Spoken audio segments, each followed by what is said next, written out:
بسم اللہ الرحمن الرحیم۔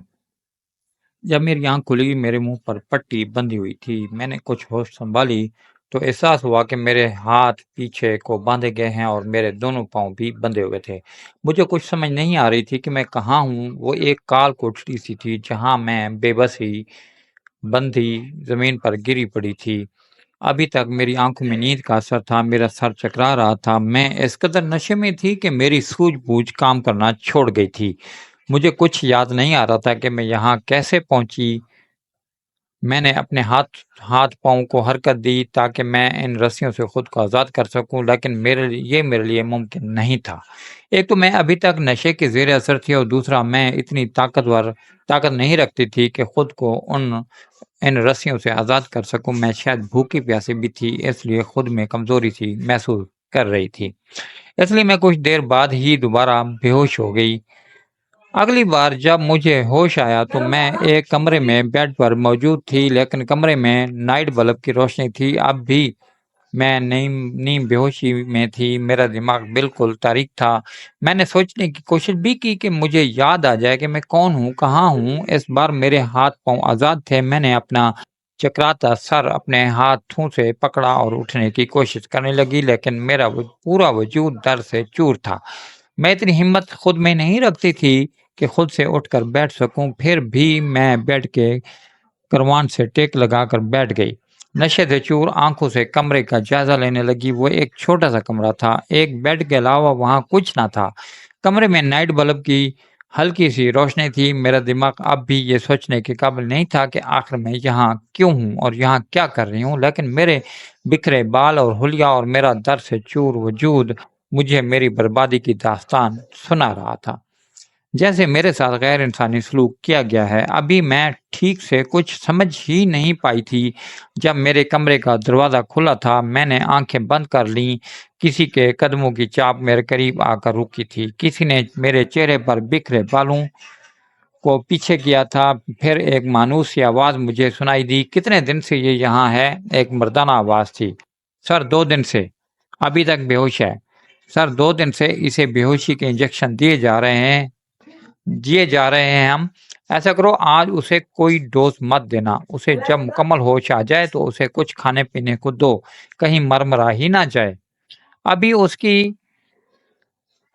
اس کی ہمیں بہت ضرورت ہے۔ یہ الفاظ میرے لیے ایک اذیت تھے، لیکن یہ آواز میرے لیے انجان نہ تھی، لیکن میں چاہ کر بھی آنکھیں کھول کر یہ دیکھ نہیں سکی کہ وہ شخص کون ہے۔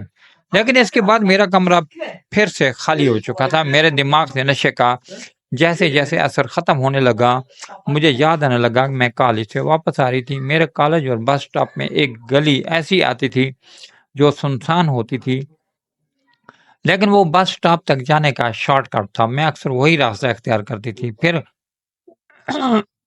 مجھے آہستہ آہستہ سے سب یاد آنے لگا۔ میں کالج سے بس سٹاپ جا رہی تھی، تیز تیز قدم اٹھاتے ہوئے، جب ایک کالے رنگ کی کرولا میرے پاس آ کر اچانک سے رکی تھی۔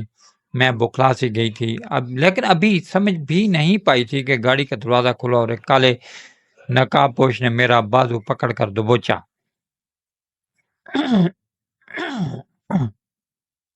ایک سوئی سی میرے ہاتھ پر چبھی تھی، اور اس کے بعد مجھے اپنا وجود بے جان سا ہوتا ہوا محسوس ہونے لگا۔ میرا ذہن تاریک ہونے لگا تھا۔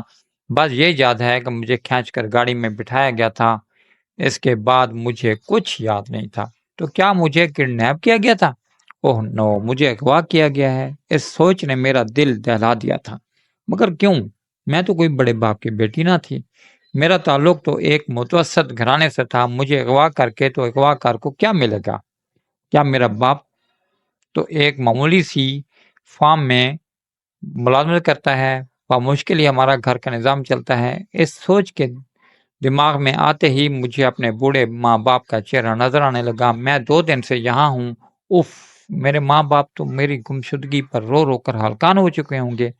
مجھے اپنے گھر جانا چاہیے، یہ کہہ کر میں نے خود سے لحاف اتارا اور نیچے اتر کر کھڑی ہو گئی، لیکن جیسے ہی میں بیڈ سے کھڑی ہوئی، چکرا کر دوبارہ بیڈ پر گرنا پڑا، کیونکہ میں 2 دن سے بھوکی تھی۔ میرے اندر اتنی سخت نہ تھی کہ اپنے قدموں پر چل بھی سکوں۔ میرے گلے میں کانٹے سے چبھ رہے تھے۔ مجھے یکدم ہی شدت سے پیاس کا احساس ہوا تھا۔ اسی وقت کمرے کا دروازہ کھلا، سامنے ایک دیو ہیکل قسم کا مرد ہاتھ میں کھانے اور پینے کی اشیاء کی ٹرے ہاتھ میں لیے اندر داخل ہوا۔ میں اس وقت جس لباس میں ملبوس تھی، میں نے بیڈ پر رکھا لحاف خود پر اوڑھ لیا کیونکہ وہ بہت نازیبا سا تھا۔ میری اس حرکت کو دیکھ کر وہ 6 فٹ کا ہٹا کٹا مرد ہنسنے لگا اور کھانے کی ٹرے میرے سامنے رکھ دی۔ مجھے اس وقت اس کی نظریں اور ہنسی زہر لگ رہی تھی۔ وہ ٹرے رکھ کر واپس پلٹ گیا، کہنے لگا پیٹ بھر کے کھانا کھا لو، میں دوبارہ آؤں گا تو تمہارے زخموں پر دوا لگا دوں گا۔ یہ کہہ کر واپس چلا گیا۔ زخم؟ کیا میں زخمی تھی؟ میں نے اس شخص کے جاتے ہی اپنے وجود پر غور کیا تو میرا دل کام کر رہ گیا۔ میرے بازو پر گہرے زخم تھے، جیسے جلتے سگریٹ کو بڑی صفاقی سے میرے وجود سے بجھایا گیا ہے۔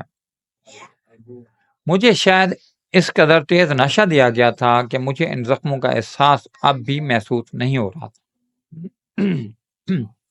مجھے خود کو دیکھ کر رونا آ رہا تھا۔ میں کہاں اور کن لوگوں میں پھنس گئی ہوں، اور کیوں؟ میرا قصور کیا تھا؟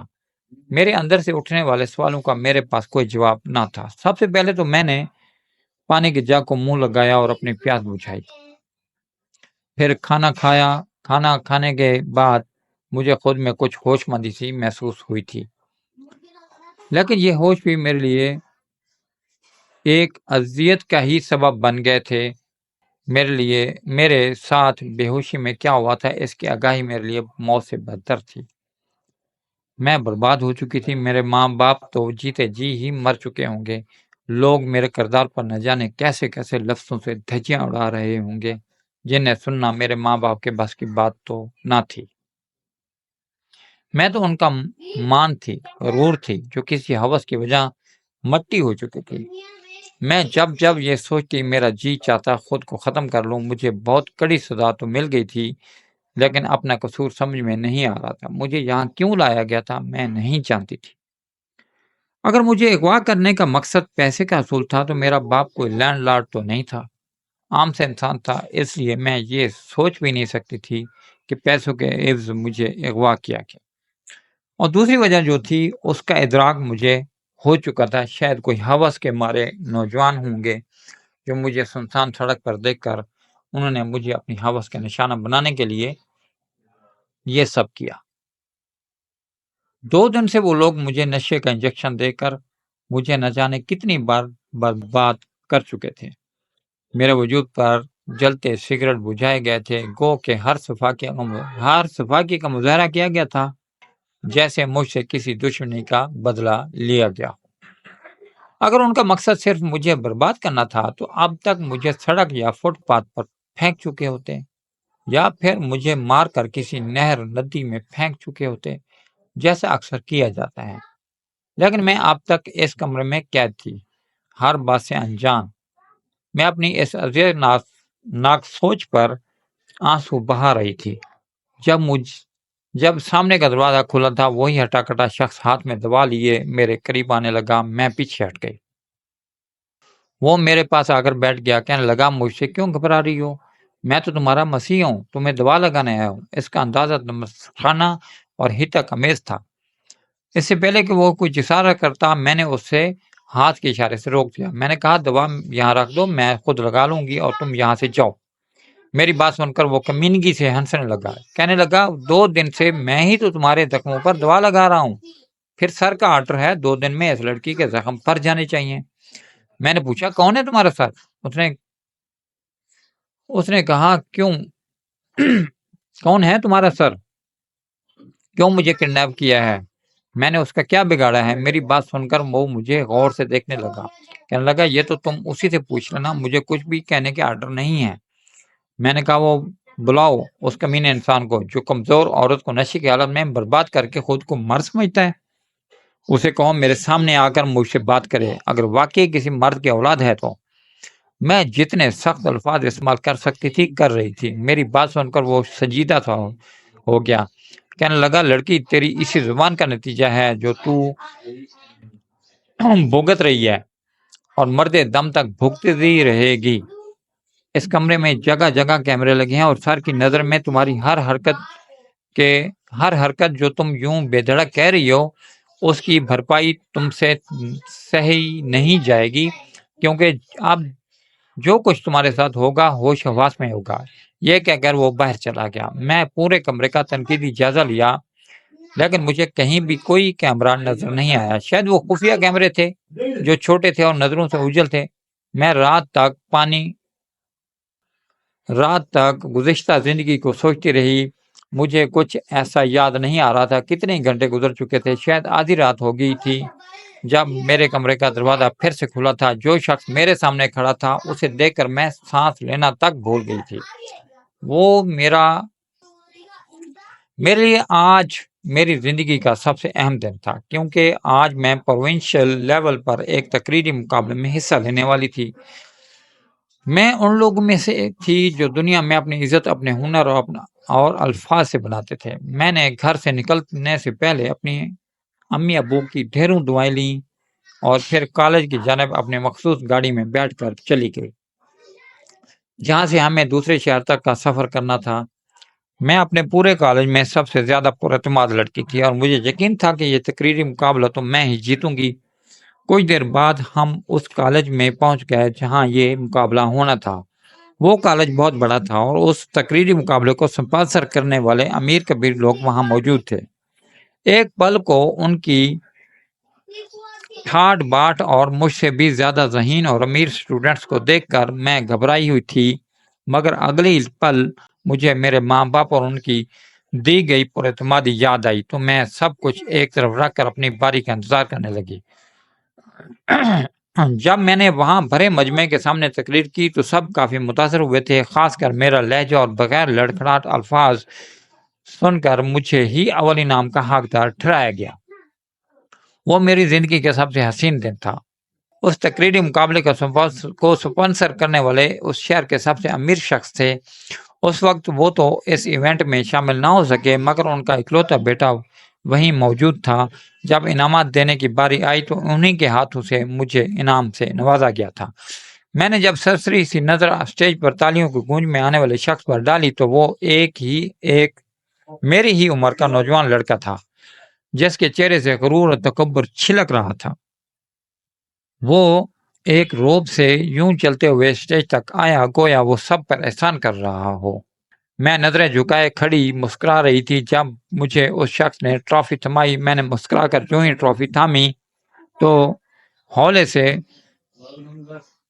وہ شخص سرگوشی نما انداز میں مسکراتے ہوئے بولا، اس ایونٹ سے تمہیں جو رقم ملے گی اس سے کوئی ڈھنگ سا سوٹ خرید لینا۔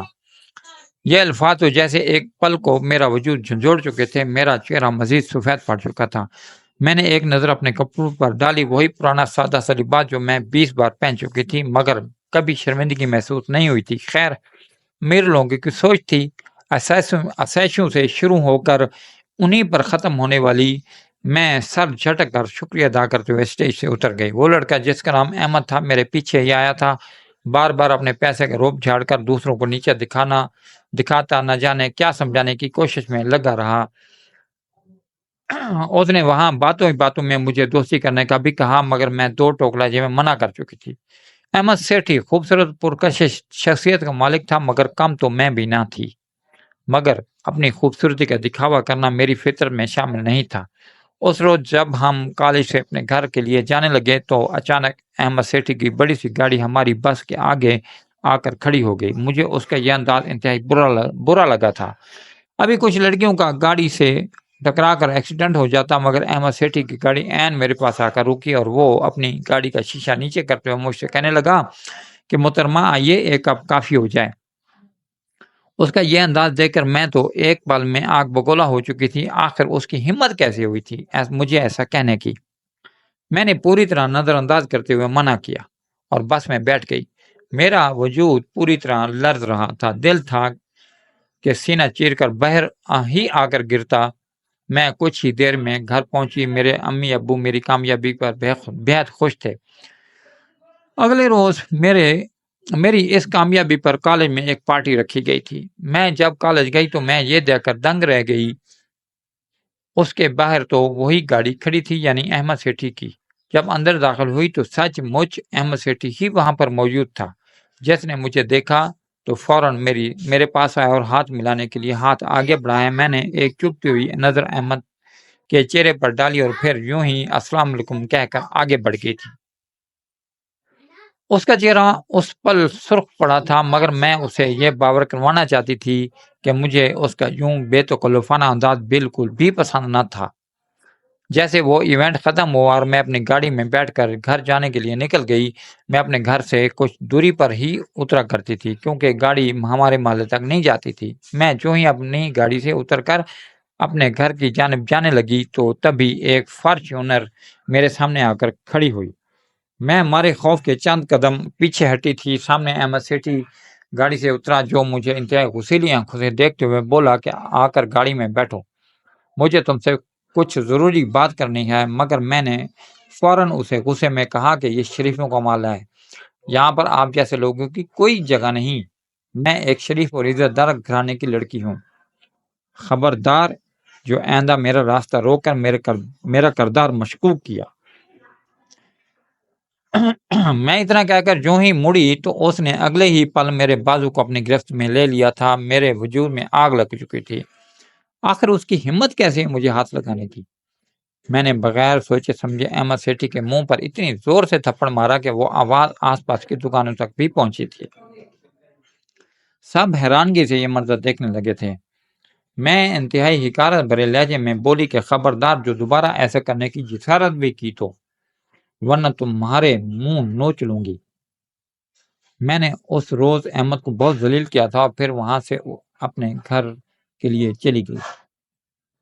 گھر میں امی ابو کو میں نے کچھ بھی نہیں بتایا تھا۔ اگلے روز جب کالج کے لیے نکلی تو تھوڑا ڈر بھی تھا کہیں وہ احمد دوبارہ نہ آ جائے، مگر آج وہ مجھے کہیں بھی نظر نہیں آیا تھا۔ کتنے ہی دن اور پھر ہفتے گزر گئے مگر وہ لڑکا مجھے کہیں نظر نہ آیا۔ میں بھی سب کچھ بھول بھال کر اپنی زندگی میں مصروف ہو چکی تھی، مگر کبھی خواب میں بھی نہیں سوچا تھا کہ وہ لڑکا مجھ سے یوں انتقام بھی لے سکتا ہے۔ میں گم سی کھڑی پلکیں بغیر پلکیں جھپکائے سامنے کھڑے شخص کو دیکھ رہی تھی، جو پینٹ کی جیبوں میں ہاتھ ڈالے چہرے پر طنزیہ مسکراہٹ جبکہ آنکھوں میں انتہائی حقارت لا کر مجھے بغور سر تا پیر دیکھ رہا تھا۔ میں سہم کر چند قدم پیچھے ہٹی تھی۔ میرے منہ سے اٹکتے ہوئے بمشکل ایک ہی لفظ نکلا کہ تم۔ احمد دو قدم میرے قریب ہوا اور میری آنکھوں میں آنکھیں ڈال کر بولا کہ ہاں میں۔ آخر کیا بگاڑا تھا میں نے تمہارا جو تم نے میرے ساتھ اتنا گھناؤنا کھیل کھیلا؟ میری آنکھوں سے آنسو نکلے تھے، میری عزت تار تار ہو چکی تھی۔ تبھی وہ شخص ہنسا اور بولا تمہارا گھمنڈ توڑنا تھا، بہت غرور تھا نا تمہیں اپنی عزت پر، اب کہاں ہے تمہاری عزت؟ آخر کہاں؟ میں نے تو تمہیں ایک کال گل بنا کر رکھ دیا ہے محترمہ۔ احمد کمرے میں گھوم کر حقارت بھرے لہجے میں میرا مذاق اڑا رہا تھا، جبکہ میں پل پل مرتا محسوس کر رہی تھی۔ اس نے مصنوعی افسوس کرتے ہوئے کہا کہ کاش تم میری بات مان لیتی، میری دوستی قبول کر لیتی تو آج مجھ سے مجھ تک رہتی، نہ کہ یوں ان 2 دنوں میں کئی مردوں کے بستر کی زینت بڑھ چکی ہوتی۔ احمد کے الفاظ سن کر مجھے دھچکا سا لگا تھا۔ ان 2 دنوں میں نہ جانے میرے ساتھ کیا سے کیا ہو چکا تھا۔ مجھے وہ سارا منظر ایک فلم کی طرح چلتا ہوا محسوس ہوا تھا۔ آخر میں اس شخص کو اتنا ہلکا کیسے لے سکتی تھی؟ اسی پل اس نے آگے بڑھتے ہوئے اپنے سخت ہاتھوں سے میری گردن کو دبوچ لیا تھا۔ میرا سانس لینا بھی محال ہو گیا اور پھر ایک انگلی کے اشارے سے اس نے پیچھے کھڑے 2 ہٹے کٹے مردوں کو وہاں سے جانے کا کہا۔ وہ دروازہ بند کر کے جا چکے تھے، جبکہ میں اپنی رکتی ہوئی سانس اور مرجھاتا ہوا وجود محسوس کرتے ہوئے تڑپ رہی تھی۔ میں خود کو اس کے ہاتھ کی مضبوط گرفت سے چھڑوانے کی کوشش کرتی رہی، مگر جب وہاں بس نہ چلا تو میں نے دوسرے ہاتھ سے احمد کے منہ پر تھپڑ مار کر منہ نوچنا شروع کر دیا۔ اسی پل ہڑبڑا کر احمد مجھ سے دور ہٹا تھا۔ وہ ہانپتے ہوئے اپنا چہرہ شیشے میں دیکھنے لگا۔ اس کے ماتھے پر میرے زخم ناخن لگنے کی وجہ سے خون نکل رہا تھا۔ میں نے بمشکل ہمت جمع کر کے وہاں سے بھاگنا چاہا۔ میرا لباس انتہائی نازیبا تھا۔ احمد نے مجھے بالوں سے پکڑ کر فرش پر پٹکا۔ درد کی ٹیسیں میرے وجود میں پھیلی تھیں۔ وہ حکارت سے بولا، تم اب یہاں سے صرف قبر میں اترو گی، سمجھی؟ تمہیں پل پل اتنی اذیتیں دوں گا کہ تم سوچ بھی نہیں سکتی۔ اتنا کہہ کر احمد نے میرے بازو پر چلے ہوئے زخم میں اپنی انگلی دبانا شروع کر دی۔ میرے حلق سے ایک دل خراش چیخ نکلی تھی۔ وہ مجھ سے اپنی ہر بے عزتی کا بدلہ لے رہا تھا۔ میں فرش پر گری در سے کرا رہی تھی کہ تبھی اس نے اپنے پاس چند USB منگوائیں اور اس پر ایک ویڈیو چلا دی۔ میں نے بمشکل آنکھیں کھول کر جب دیکھا تو وجود گیا وہ تو ان 2 دنوں میں میری بنائی گئی ویڈیوز تھیں جنہیں وہ وائرل کر چکا تھا۔ جس لڑکی نے آج تک کسی نامحرم کو نظر اٹھا کر نہ دیکھا تھا، جس نے کبھی دکاندار سے پیسے لیتے ہوئے اپنی انگلیاں کسی غیر سے چھونے نہیں دی تھیں، اس کو آج یوں کئی لوگوں کے بیچ برباد کر دیا گیا تھا۔ میں بے بس تھی اور رو رہی تھی، جبکہ احمد کے کہے پورے کمرے میں گونج رہے تھے۔ وہ میری جتنی ہو سکے تذلیل کر رہا تھا۔ میرے ماں باپ تو شاید جیتے جی مر چکے ہوں گے۔ میں نے اس پل یہی دعا کی تھی کہ دوبارہ کبھی انہیں اپنی شکل نہ دکھاؤں۔ میرے اندر آگ جل چکی تھی۔ اس امیر باپ کے بیٹے نے انا کا مسئلہ بنا کر میری زندگی برباد کر دی، مگر میں کمزور نہیں تھی۔ اس پل اپنے وجود کے ہاتھوں بے بس تھی۔ میرا وجود میرا ساتھ نہیں دے رہا تھا۔